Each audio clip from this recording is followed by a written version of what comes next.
वालेकुम अस्सलाम व रहमतुल्लाह। हम अपनी जान के दुश्मन को अपनी जान कहते हैं।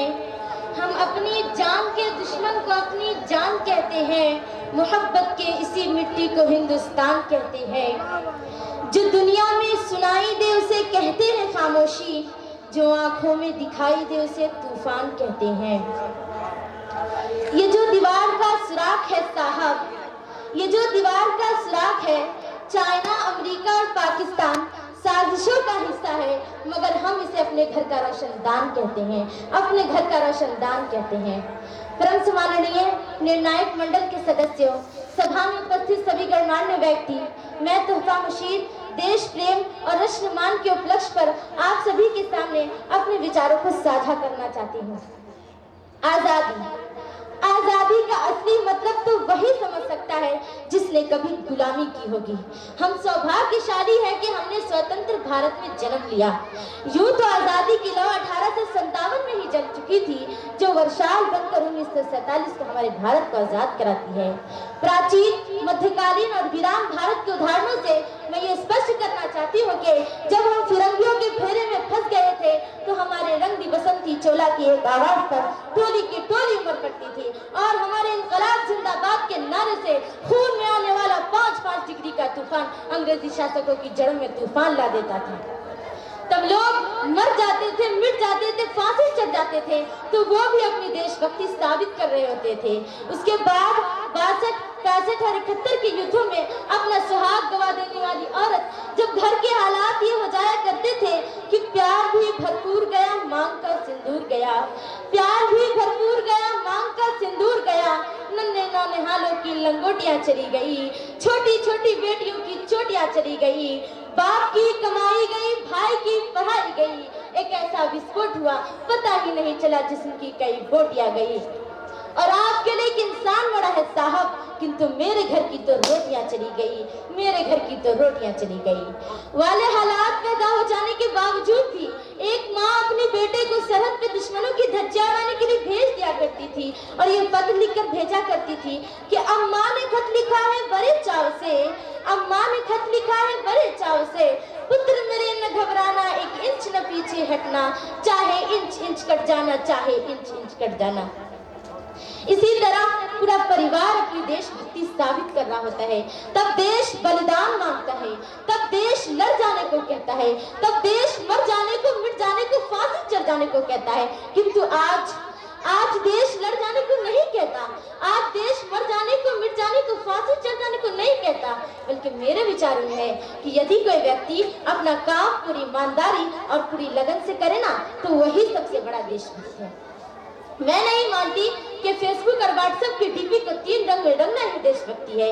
और यदि आप कहेंगे कि साल में हाथ में 2 बार तिरंगे ले लेना यही देशभक्ति है, तो मैं आपसे पूछना चाहूंगी कि फुटपाथ पे रहने वाला वो बच्चा जो ट्रैफिक की छांव में नंगे पांव में खड़ा तिरंगे बेच रहा होता है, तो क्या आप उसे भी उसकी देशभक्ति कहेंगे?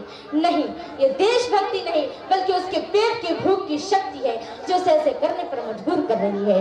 न मस्जिद को जानते हैं, न शिवालयों को जानते हैं, न मस्जिद को जानते हैं, न शिवालयों को जानते हैं, जो पेट के भूखे होते हैं ना, वो सिर्फ भोजन के निवालों को जानते हैं। अपने परिवार, अपने समाज, अपने देश के लिए समर्पण का भाव है देशभक्ति, और हर देशद्रोही के जीवन में आने वाला तूफान है हमारी सच्ची देशभक्ति, ताकि हर देशद्रोही ये समझ सके कि अगर तू परिंदा है तो यह आसमान तेरा है, अगर तू परिंदा है तो यह आसमान तेरा है, अगर तू दरिंदा है तो ये शमशान तेरा है। भाईचारे से रहना है तो रह इस जमीन पे, वरना ये कब्र भी तेरी और यही कब्रिस्तान तेरा है। और एक देशभक्ति से ज्यादा देशद्रोही तब आहत आती है जब एक बेटा अपने बुरे माँ बाप को वृद्धाश्रम के चौखट पे छोड़ आता है। करार उठती है वो देशभक्ति जब मुसीबत में फंसे लोगों की जान बचाने से ज्यादा हम सेल्फी लेकर अपने लाइफ बढ़ाने में लगे रहते हैं।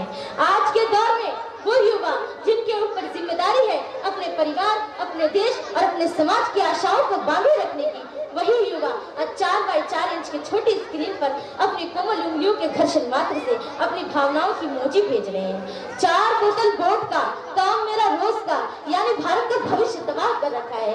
हमने ऐसे समाज में जीते हैं जहाँ लड़कों से बात करते देख भाई हड़काते हैं, तो वही भाई अपनी गर्लफ्रेंड के किस्से घर में हंस हंस के सुनाते हैं।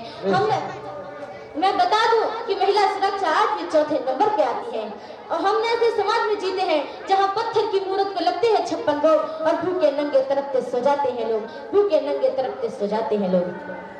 मजदूर को मजदूर समझिए, मजबूर नहीं। गरीब को काम दीजिए, दान नहीं। अगर दान देने का चुप है तो जीते जी रक्त दान दीजिए और मरने के बाद अंग दान देकर मरते हुए को जीवन दान दीजिए। तो यही सच्ची देशभक्ति और सच्चा राष्ट्र प्रेम है। न सरकार मेरी है न रब मेरा है, न सरकार मेरी है न रब मेरा है, न ये बड़ा सा नाम मेरा है। बस इतनी सी बात का गुरूर है मुझे कि मैं भारत की हूँ और ये भारत मेरा है। और एक विचारक बीमारी हमारे समाज में मुझे नजर आती है।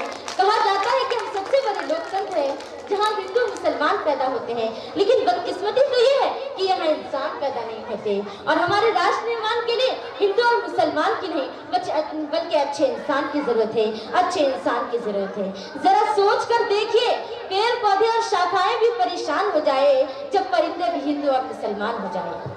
और एक शैक्षिक बीमारी हमारे समाज में मुझे नजर आती है और कहा जाता है कि हम सबसे बड़े लोकतंत्र हैं। और बड़े आश्चर्य की बात है कि देश ने पूरी दुनिया को तक्षशिला और नालंदा देकर विश्वदानी शिक्षक की बुनियाद रखी। आज उसी के 100 विश्वविद्यालयों में से हमारा एक भी विश्वविद्यालय खड़ा नहीं हो पाता। और जहाँ एक और हमारे पास IIT, IIM और NIT जैसे शैक्षणिक स्थान है, तो वही देश के गरीब को बेरोजगारी की जमात में खड़ा करने के लिए सर्व शिक्षा अभियान का झुंझुना पकड़ा दिया जाता है। और मैं बता दूं कि ये शैक्षणिक बीमारी का केवल एक कारण है और वो ये है कि हमारे देश में शिक्षा नीति 2 तरह के लोगों के लिए बनाई जाती है। एक वो जो विद्वान हो और दूसरे वो जो धनवान हो। इसी तरह की कई गजब की बीमारियां हैं और इन बीमारियों की जो जड़ है ना, वो हमारा अंधविश्वास है।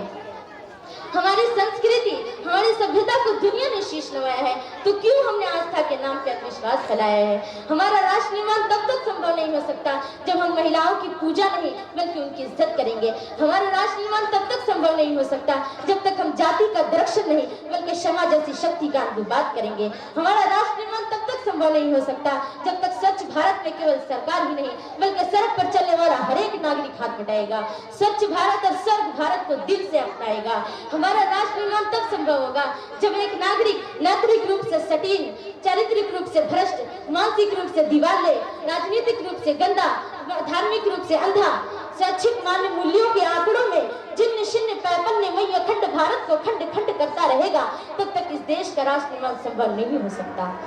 I being an Indian, I being a student, I being a symbol that row of this motherland, be proud to be an Indian। मैं सैल्यूट करना चाहती हूँ सड़क पर दिन रात खड़े हर उस नौजवान को, इस देश की पुलिस प्रशासन और हर उस नौजवान को जो अपना काम पूरी ईमानदारी और पूरी लगन से करते हैं, जिनके बिना हमारे राष्ट्र निर्माण की कल्पना करना भी असंभव सा लगता है।